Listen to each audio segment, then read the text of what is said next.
सांगलीत मला काही वेगळं घर घेण्याची गरज नाही. बरं, मुलं एवढी मोठी झालेली पाहिल्यानंतर अजून आनंद होतो.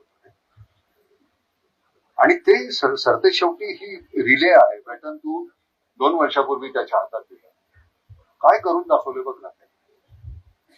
आणि ते केवळ जयंत पाटलांचा मुलगा म्हणून नाही, त्याचं काहीतरी सातत्य आहे की नाही, तुम्हालाही माहिती असेल.